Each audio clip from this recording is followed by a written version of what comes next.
10 rules for dyspraxia. 10 rules for dyspraxia. Now let's discuss this train of thought accordingly. So this is me in color, and this is me with the black and white filter overlay. So in this video, we are going to discuss the 10 rules for dyspraxia. But first, we need some context. Now to me, these 10 rules are a bit like chess, because chess is like strategy, and strategy is important for navigating effectively. And as someone who has dyspraxia, and as someone who has been diagnosed with dyspraxia, I feel like this 10 rules is like having a conversation with myself. And in this conversation, we're not just talking about the issues. We're definitely not just talking about the issues. In this conversation, I'm asking myself, what are the solutions? What are the rules? What are the effective rules for managing dyspraxia? And dyspraxia is a lifelong condition, as there is no known cure. So this is literally a marathon, not a sprint. So let's jump into some whiteboard animation and let's begin. Rule number 1, be a student. Keep learning, and then keep learning. That's the main premise of being a student. Under this framework, learning never stops. Enter an environment and listen to people. As someone with dyspraxia who has processing issues, listening is so valuable.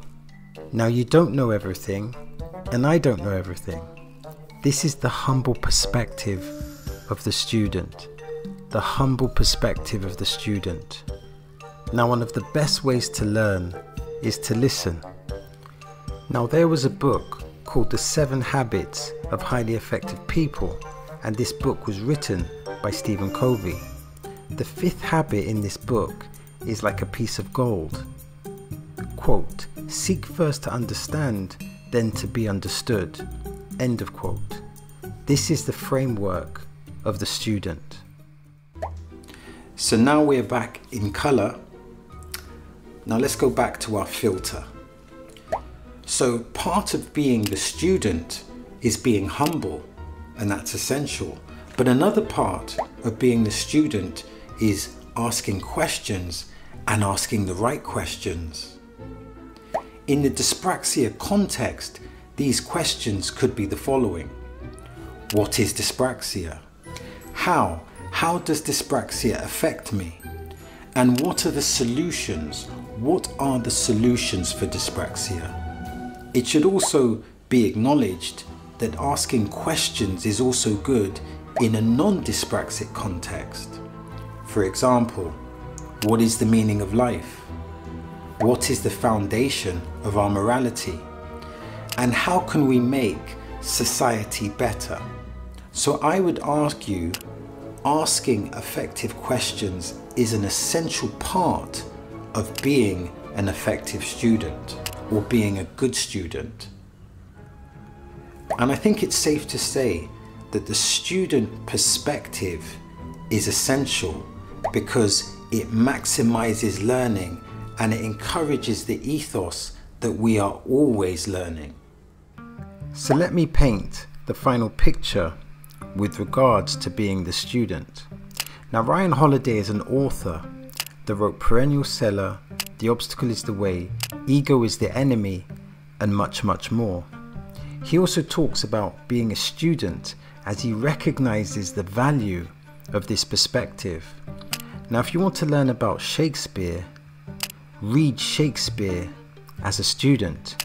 And if you want to learn about Macbeth, then read Macbeth as a student. And if you want to learn more about Martin Luther King, then read Martin Luther King as a student. And if you want to know more about Einstein, then read Einstein as a student. And if you want to learn more about life, then read Life as a student.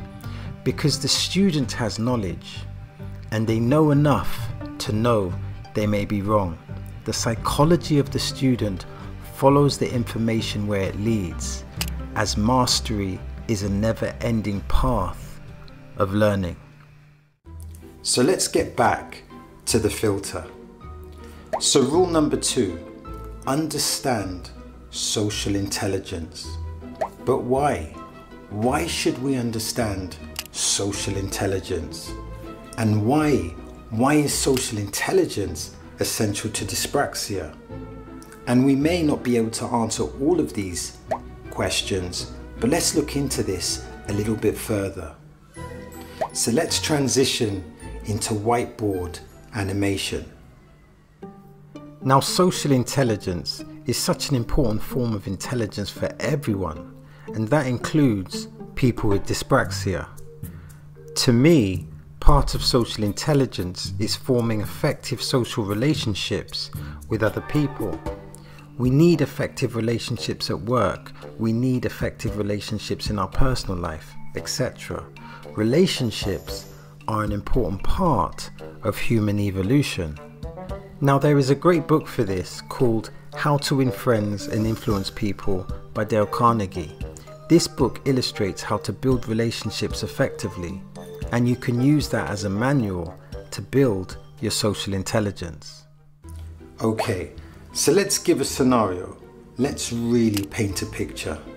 And let's say you have 2 masks. One is yellow and one is blue. And the blue mask, this is for work. And the yellow mask, this is for close friends and family. So blue mask discussions would be very different to yellow mask discussions. Of course, we could pitch this as a question. Is a blue mask discussion going to be the same as a yellow mask discussion? And you may be thinking, is this not manipulation? And then you might think, well, if this is manipulation and manipulation is morally wrong, should this be something that we're not doing? I would argue this is not manipulation. This is understanding the social intelligence context and reacting appropriately. And in simple terms, it's about adapting the appropriate communication style to the appropriate setting. So how we communicate with work associates is going to be different to the communication with family and close friends. And that's why I'm using this yellow and blue mask as a metaphor to illustrate that difference. And let's go back to our initial question. Why? Why is social intelligence important to people with dyspraxia?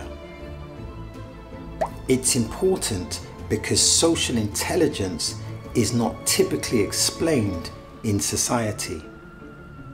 And a neurodivergent person may be disadvantaged because this difference has not been explained. Now, I've just come back from work and I'm really tired, but like they say, the show must go on. Rule number 3, read effectively. Now, the obvious premise to this rule is that reading is effective. But there's an important distinction to make here, and that distinction is that when I use the term reading, I'm not just talking about books.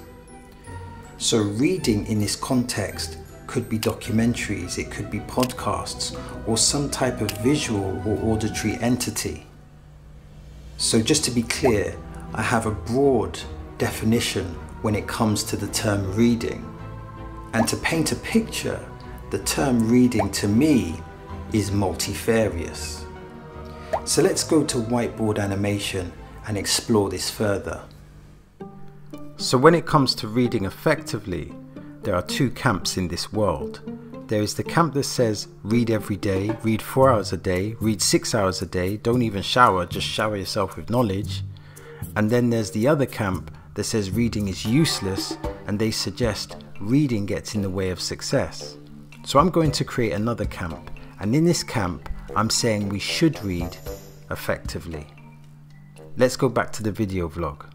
Now, you may be asking the question, why is reading important if you have dyspraxia? And to be honest, this is a valid question. So let's try and break this down into phases. So phase 1 reading is important. Phase 2, reading with dyspraxia may require some understanding of learning styles. And finally, phase 3, reading with dyspraxia takes knowledge of learning styles and implementation. So in simple terms, it's important that for someone with dyspraxia to read effectively, they need to understand their learning styles so that they can assimilate the information accordingly. Now, to my knowledge, most people with dyspraxia are visual learners. And to my knowledge, most people that are neurodivergent are visual learners. So what does this mean? It means it's important to match your reading style, i.e. the way you assimilate information, that needs to correlate with the way you learn.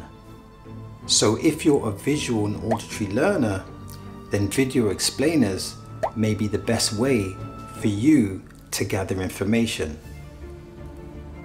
If you're an auditory learner, podcasts may be the best way for you to gather information.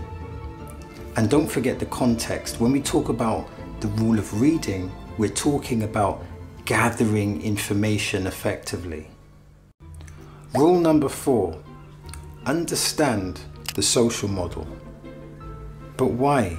Why do we need to understand the social model? This is a good question. The reason we need to understand the social model is because the social model identifies the problem. And if we can identify the problem, we can also identify a solution. So what does the social model say? Well, the social model states that people are disabled by barriers in society, not by their impairment or difference. So I could be disabled not by my dyspraxia, but how people perceive my dyspraxia. Process that statement. So let's give an example. Let's say I have a job and I'm underperforming at work. And let's say there's this discriminatory attitude, and the attitude is I'm underperforming at work because I have dyspraxia. But let's say in this instance, the truth is the following. Let's say I'm underperforming or I'm having a bad performance because of lack of reasonable adjustments. Now, if this premise is true, the premise that my bad performance is due to a lack of reasonable adjustments, this becomes an institutional barrier. And the issue becomes the negative attitude about dyspraxia from the management and the team. So in this context, it's the institutional barrier, the perspective of the team and the management, that's the barrier as opposed to my dyspraxia. And there is another issue, as the world is primarily set up for verbal thinkers as opposed to visual thinkers. Now this is a problem because primarily neurodivergent people are visual thinkers. So the setup of work institutions and education can make it hard for them because those institutions are geared primarily around verbal thinking. Let's give a clear example. Look at your workplace, look at the policies, and answer the question, in what format are they written in? Primarily, the answer to that question is that it would be written in text, and therefore would benefit verbal thinkers. So it's important to understand that the barriers of society, whether it's work institutions, whether it's education, whether it's personal opinions or whether it's professional opinions, these can be the actual barrier, not the impairment itself. Let's go to a whiteboard animation to articulate this further. So let's identify the specific barriers of the social model, and we can cover this in 4 phases. Phase 1, people's attitude. Phase 2, the way institutions function. Phase 3, the physical environment. And finally, Phase 4, social discrimination. So we can use these 4 phases to identify the problem. Now let's get back to the video vlog. I think it's important to process that the social model is a very real thing, and neurodivergent people will experience this on a regular basis. I would argue that we being neurodivergent people need to internalize this concept. And by internalizing this concept, meaning by fully understand it, we can bring awareness of this. And we can do this by defining what is the social model. And we can give real examples of the social model. And importantly, we can then try to find solutions to the barriers that neurodivergent people face in society. You know what? The weather is so hot today. I think I need another drink. 1 second.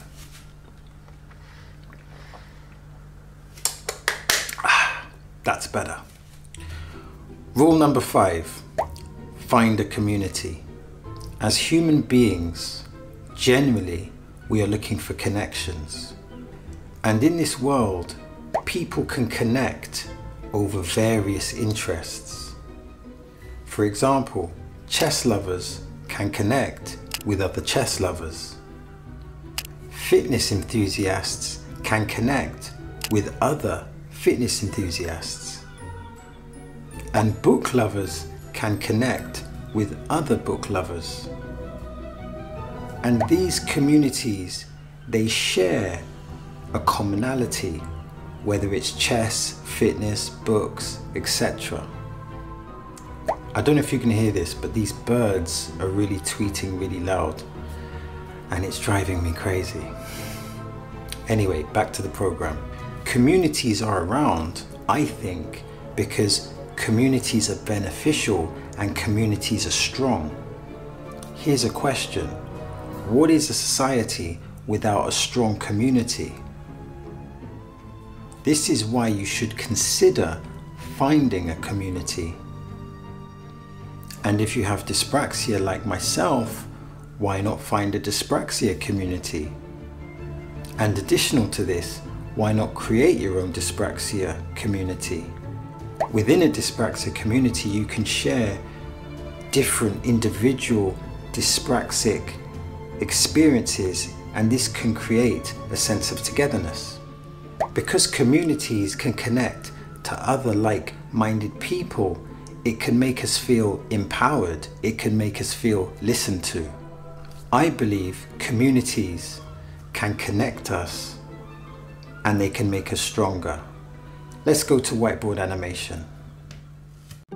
Now remember, you can find a community or you can try to create a community, and you could find a digital community or a community that operates within our physical reality. Within communities, we can find common ground and we can find solutions. It can be an opportunity to vent or an opportunity to grow. A community for the right people can improve your self-development and it can fuel your purpose. Rule number 6, the importance of training. As dyspraxia is primarily a coordination issue, physical exercise, training is important. Now we're not talking about bodybuilding, we are talking about fitness and health. Now remember, dyspraxia affects gross motor and fine motor skills. And to put that in context, gross motor is the full body and fine motor is the hands and wrists. So the rationale here is that exercise can improve fine and gross motor coordination. And I just want to preface this by stating that this, of course, is not medical advice. Now, it's important to acknowledge that exercise can improve physical health and mental health. Exercise improves mental health because it releases endorphins, and endorphins are the feel-good chemicals in your body. Endorphins are seen as the body's natural pain reliever, and the concept of how exercise improves mental health cannot be overstated. But let's talk specifically about exercising within the dyspraxia context. And to explain this further, let's transition into B-roll. Now, with regards to dyspraxia in training, I read an interesting article on a personal trainer that worked with clients that had dyspraxia. He developed a training regimen and had some interesting insights. One very interesting result was a female client that weighed 40 kg and struggled to carry her art portfolio. This would indicate issues in the fine motor and gross motor skills. After his training protocol, she now has no issues, and this changed her college experience completely. Now she can focus purely on her art, as opposed to the decision fatigue of struggling with carrying an art portfolio. This personal trainer, from my perspective, had a good attention to detail. They understood the barriers of dyspraxia from a physical to psychological perspective. I really enjoyed this article. Now I just want to make a transition and talk from a personal perspective. You see, physical training is an integral part to how I manage my mental health, and I believe there is a connection between mental health and neurodivergence. To use a metaphor, your health portfolio should include physical training, as it is a safe investment. Rule number 7. Understand the power of reasonable adjustments. Now, it's hard to present reasonable adjustments without sounding boring. I think Shakespeare would struggle to make this one sound good linguistically. But despite this, it's important to recognize that reasonable adjustments are essential. Yes, reasonable adjustments are essential. And you may be thinking, what are reasonable adjustments? And that is a very reasonable question. Well, reasonable adjustments are part of the Equality Act. Think of it like a relationship. Now, the Equality Act has protected characteristics. They have many protected characteristics, and disability is one of those protected characteristics. And because dyspraxia is legally defined as a disability, you have the protection of the Equality Act. And if you have protection of the Equality Act, then you have reasonable adjustments.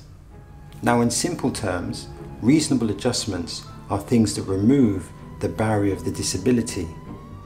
Or more appropriately in this context, they remove the barrier of the neurodivergence. So that is a very practical explanation. To discuss this further, let's go into whiteboard animation. So, with regards to reasonable adjustments, I have a job and I run a social enterprise. Now, in my work journey, I have the reasonable adjustments of a job coach. And in simple terms, he provides me a variety of services, whether it's transport, efficient communication, helping me remember key events and structuring my day, etc. The job coach is removing the barrier of the disability, i.e. the neurodivergence, and this is the important point. Now, it's important to recognize that reasonable adjustments are essential. They're essential for work, they're essential for education, and they are essential for wider society.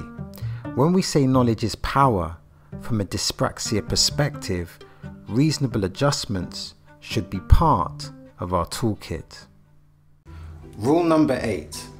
Clean your room to clean your mind.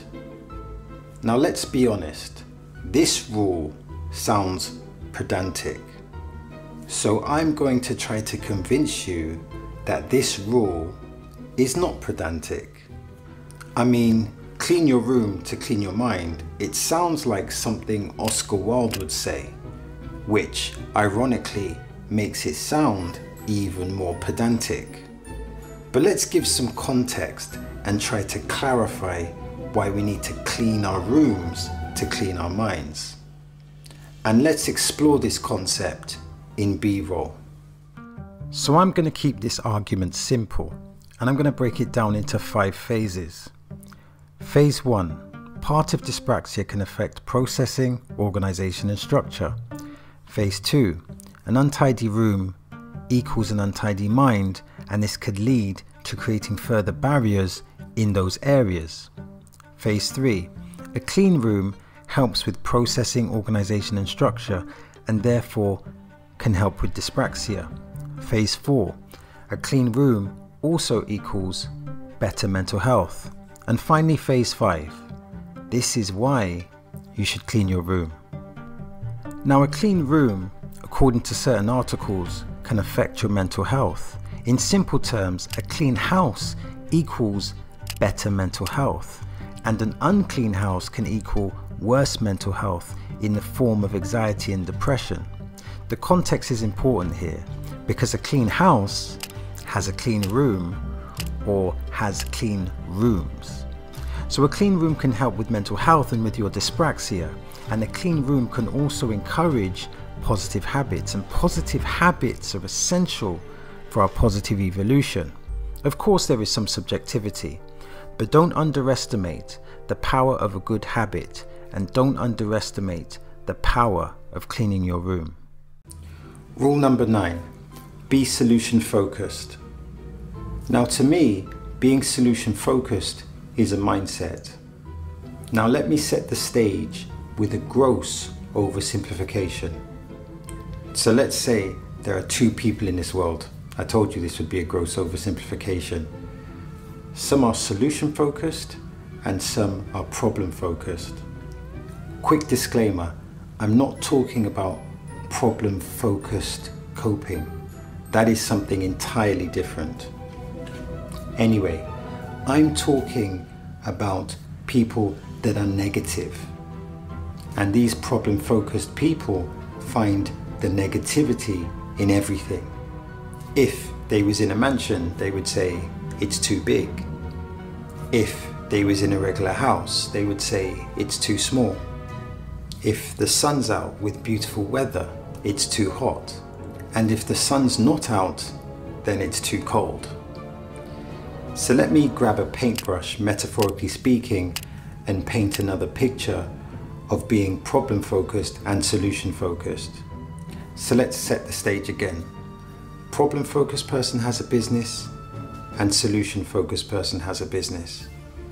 The problem focused person says, we will never be able to sell this product. Side note, you can't beat some good old-fashioned British pessimism. Anyway, the solution focused person says, we are going to find a way to market and sell this product. You see, the attitude is different, the perspective is different, and therefore the habits are different. Because the mindset of being solution focused or problem focused will have different results. And here's a question. Let's say you run a business. Who would you rather employ? A solution focused person or a problem focused person? So let's transition into whiteboard animation to discuss this further. Now, problem focused people affect not only themselves, they affect others, but it's an ineffective way to live your life.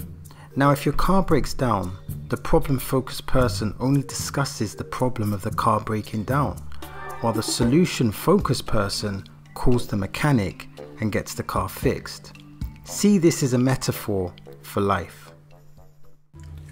Rule number 10, understand dyspraxia in your personal context.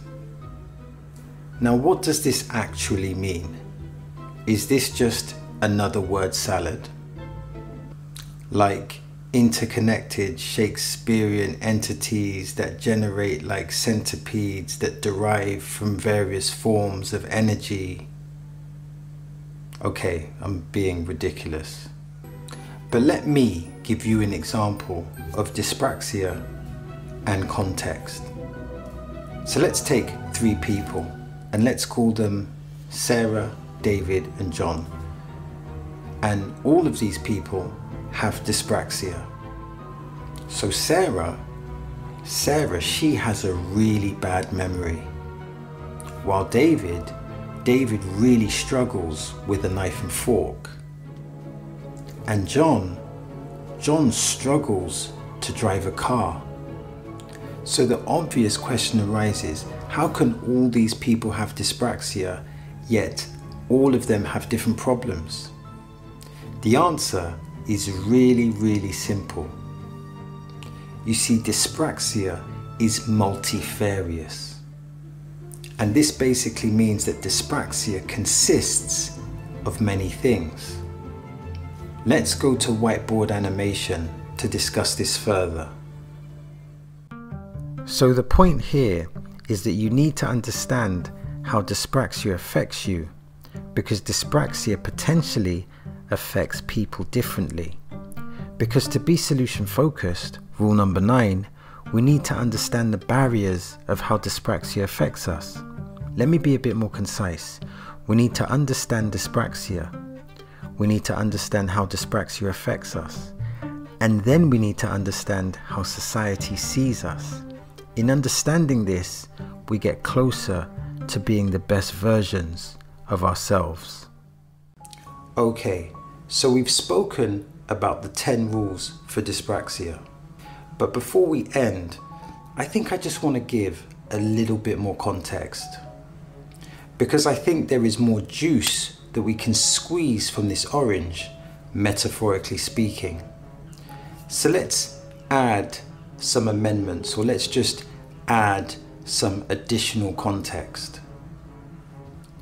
So it makes sense to go in order. So for rule number 1, I said read Shakespeare like a student and read Einstein like a student. Unfortunately, I didn't clarify the context of what that actually means. So from my perspective, this is what I meant to say. Read books with the intention to understand, as opposed to the attention to reaffirm your confirmation bias. Okay, that sounds a bit like a word salad, so let me give you an example. So, when I read Macbeth, hold on, let me correct that. When I watched Macbeth, to me, it told the story, or it partly told the story of greed and the lure of power. So in other words, I read Macbeth like a student because I read it with an open, independent mind. This may be a better example. So when I read the book, Ego is the Enemy, I actually disagreed with the premise, but I learned so much from that book. The reason for this is because I read to learn as opposed to upholding my pre-existing beliefs. And just for the record, sometimes I do believe that ego is the enemy. I mean, on Monday I might say, yeah, ego is the enemy. But then on Tuesday I'll be like, no, ego is not the enemy, because ego is essential to drive forward with your goals. And just to clarify, I actually really enjoy Ryan Holiday's work, but the point I'm trying to make is the following. In short, reading like a student is reading to learn. Now, with regards to rule number 2, I would like to make the following points. The first point is that social intelligence is complicated and it's simple at the same time. And I think there's some important questions to ask here. And the first question is, why do we need social intelligence? And then the second important question is, how do we improve social intelligence? To me, improving social intelligence often utilizes simple things such as a smile, empathy, warmth, a genuine effort to put yourself in someone else's shoes, the ability to tell a fascinating story, the ability to master the art of small talk, and the ability to improve communication and self-awareness. And remember that social intelligence is an important part of the human context. Now, with regards to rule 3, obviously I want you to understand the importance not only of information, but the importance of retaining information. But it's also important to understand that the time obtaining information should not interfere with doing the work. So what I'm saying here is that you need a balanced relationship between obtaining information and working towards your goals. Don't let information, or don't let the ability of processing information be 100% of your day, because that's counterproductive. But at the same time, recognize that knowledge is power. Let me say that again. Knowledge is power, but knowledge is only power when that efficient knowledge is implemented. So let me explain that statement, that knowledge is power when that efficient knowledge is implemented. It does sound like another word salad, so let me explain it in 2 examples. So example 1, let's say you have the knowledge to make the greatest computer game of all time, but you never use that knowledge to make the greatest computer game of all time.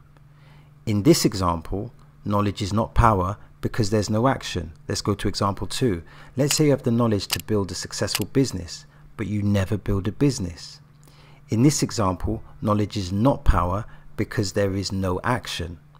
So I hope this explains my point, and let's get back to the video vlog, and I think I'm going to very briefly address learning styles.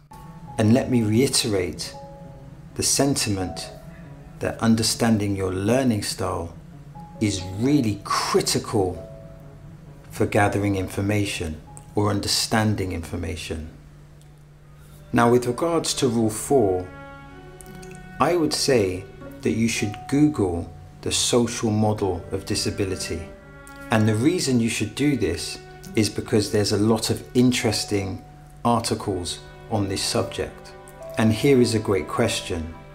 What is the difference between the social model and the medical model? And another great question is why? Why is the social model relevant to dyspraxia? Now, with regards to rule 5, now speaking from a personal perspective, I belong to a lot of communities. So I belong to chess communities, YouTube communities, and dyspraxia communities. To give proper context, the communities that I've listed, they are digital communities. And of course, there are real physical communities, like going to a salsa class. And I actually used to go to a salsa class, and I had a lot of great friendships there. To me, a great part of a community can be the opportunity to build a friendship. It's an opportunity to liaise with like-minded people. And it can also be an opportunity to build a particular skill. So chess and salsa is a prime example of where you can build your skill in doing that particular thing. And a question to consider is, what value does a community bring to you? From my perspective, communities have this great potential to be really empowering. And I think you can also argue that communities are essential for the human psychology. Now, with regards to rule 6, remember that physical training increases serotonin. Now, there's a real interesting example of the power of serotonin in the example of lobsters. Now, to my understanding, if a lobster has higher serotonin, they are more likely to be more dominant or win physical confrontations. And if you're more likely to win physical confrontations, then this increases the likelihood of being more dominant. I'm assuming positive domination is an extremely positive thing within the lobster hierarchy. In the human context, serotonin is the feel-good chemical. So in one sense, trying to find happiness, you're also trying to find or get more serotonin. And we know physical training increases serotonin. So I think it's important to understand, to consciously understand why training is so critical and is so important for positive mental health. And here are some questions to consider. Why does training improve mental health? And the second question is, how do we train effectively in the dyspraxic context? I think it could be safe to assume that training effectively with dyspraxia requires some type of knowledge and understanding. So for example, if I was looking for a personal trainer, I would want that personal trainer to have specific experience with clients that have dyspraxia. And the reason for this is because that knowledge is more likely to positively impact our training sessions. And therefore, the outcome of this is probably going to be increasing serotonin. Now, with regards to rule number 7, here's some questions to consider. Do you have reasonable adjustments in your job? Alternatively, do you have reasonable adjustments in your job interview? Or do you have reasonable adjustments in your university experience? Reasonable adjustments is an essential piece of information for anyone that has dyspraxia. It is also an essential piece of information for anyone that is neurodivergent. So now I'm going to speak about dyspraxia and technology. Please remember, technology can often be a part of someone's reasonable adjustments. Considering this, I thought it would be appropriate to mention this part here. So let's get back to the video vlog. I think it's also important to recognize the importance of technology. And I think we should adopt the student perspective when it comes to technology. As someone with dyspraxia, I have benefited from using technology. Now, on a basic level, using spell check is a technology. But more sophisticated technologies like ChatGPT can be utilized to enhance our experiences. I sometimes use ChatGPT for research, but ChatGPT is more than just a regurgitation of information. To me, ChatGPT is a conversation that revolves around questions. The better questions I give ChatGPT, the better the answers. And this is why the perspective of the student is so important. So being good with questions, using Socratic questioning, is a great way to build on the relationship with ChatGPT. And just to give important context, when I use the word relationship, I'm obviously using it in a platonic / metaphorical way. I definitely do not want that message to be misconstrued. But I would say that ChatGPT can be beneficial for your university experience, it can be beneficial for your work experience, it could be beneficial for your personal experience, and it can be very beneficial for building a business. Now, with regards to Rule 8, please understand that there are studies behind this. So let's briefly talk about a female study. So there was this study where females stated that if their room was cluttered or unclean, they would feel depressed.